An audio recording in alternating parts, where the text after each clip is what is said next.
নমস্কাৰ পোনপ্ৰথমে Assam help desk চেনেললৈ আপোনালোকক সকলোকে স্বাগতম জনাইছোঁ।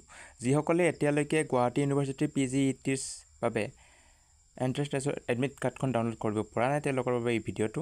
প্ৰথমে এই ৱেবছাইটটোত গৈ কেনে নিজৰ email ID password and captcha কোডটো ছাবমিট কৰি আপোনালোকে এণ্টাৰ কৰিব বা আপোনালোকে লগ ইন কৰিব। প্ৰথমতে নিজৰ ইমেইল আইডিটো দিব, তাৰপিছতে পাছৱৰ্ডটো, তাৰপিছত কেপচা কোডটো, তাৰপিছত লগ ইন কৰিব, লগ ইন হৈ যাব। লগ ইন হোৱাৰ পিছতে চাবা এনেকৈ উইণ্ডো হৈছে, উইণ্ডোটো অ'পেন হ'ব। তাৰপিছতে চাবা প্ৰফাইল আছে, তাৰপিছত চিলেকশ্যন প্ৰগ্ৰাম, তাৰপিছত আছে পে'মেণ্ট, তাৰপিছতে এডমিট কাৰ্ডত ক্লিক কৰিলে তাৰপিছত নিজৰ admit card download admit card বুলি যিটো অপশ্যন আছে তাত ক্লিক কৰিলে নিজৰ এডমিট কাৰ্ডখন ডাউনলোড কৰিব পাৰিব। আৰু এনেকৈয়ে তোমালোকৰ নিজৰ এডমিট কাৰ্ডখন ডাউনলোড কৰি ল'ব পাৰিবা আৰু এণ্ট্ৰেন্স টেষ্ট বা এক্সাম দিবৰ দিনাখন এই এডমিটখন জেৰক্স কৰি লৈ যাব লাগিব।